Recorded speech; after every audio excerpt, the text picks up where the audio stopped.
SNAP is Science for Nature and People Partnership. It is a collaboration that breaks down institutional boundaries. There are problems that need science to be assembled quickly and done professionally and done well. And SNAP brings people together to get creative with the data we have, with the knowledge and the scientific understanding we have, and take that sort of next conceptual step.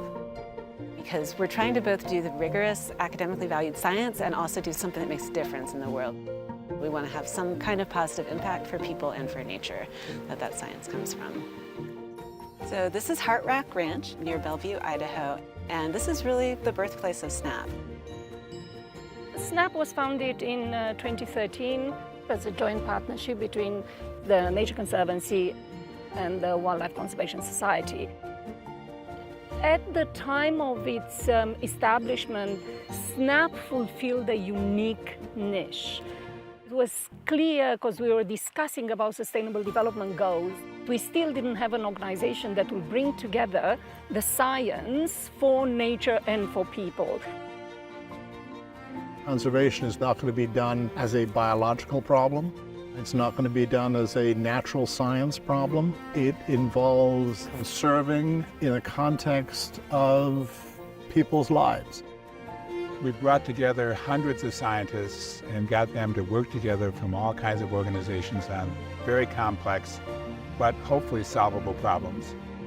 The most difficult questions in the world to answer to change the tipping point for things like climate change and biodiversity loss that are affecting all of us really requires experts from different fields that don't come together naturally. Often we're working in silos. Even if you're in conservation, you're working in a silo, but certainly you might not be working with folks in development or human well-being work. So it's very inspiring to see people who have dedicated their lives and their professional careers to conservation and are willing to reach across the aisle and work with other experts in their fields.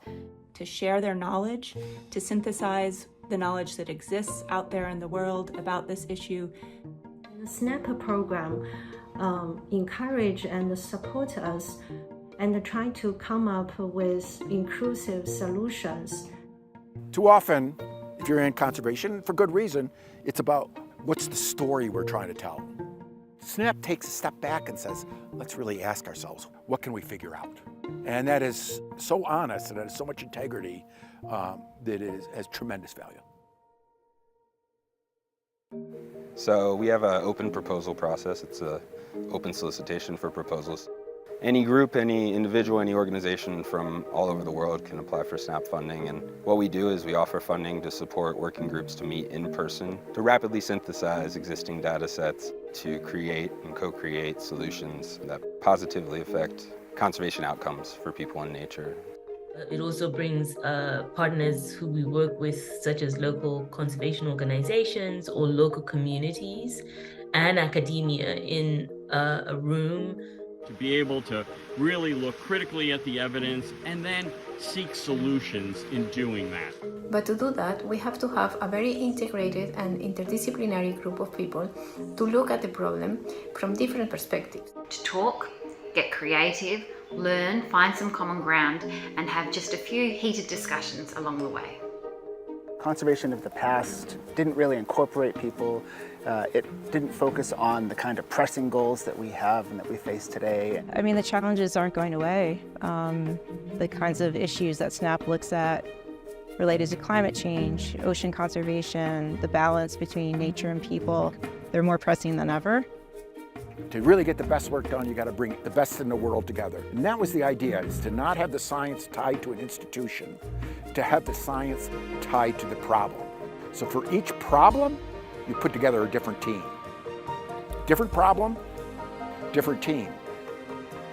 Because of SNAP, we were able to start some incredible partnerships, including with the insurance industry, to really be able to get nature-based solutions better accounted for. We were working on PPR, a disease at the interface of wildlife and livestock. Looking to develop a kind of score or index around sustainable management of farmlands. The new working group, Deterring Wildlife Crime, we decided to have a SNAP project to address the impacts of sarcoptic mange in South American camelids. We've been trying to articulate how the role of community governance in sustainable conservation programs is key. So I really thank SNAP for that opportunity, both to kind of expand my thinking about how to do science, and also, for the opportunity to produce some really cool products that have lived on past the working group. In an ideal world, what I would like to see is SNAP approach is the norm.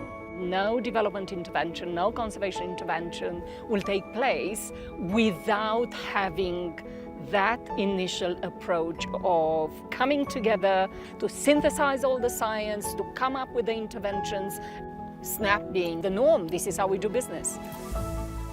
I think it's been wonderful to have been associated with SNAP since the beginning. I think the most rewarding thing has been that it's working. The other thing that's great is that we've had the chance to work with a wonderful group of people that are all passionately involved in what we're doing. If I could describe SNAP in one word, it is complex. Life-giving. Transformative. Hopeful. Inspiring. Energizing. Challenging. Transformational. Creative. Collaboration. Insightful. Collaborative. Transformative. Challenging. Collaboration. Friendship.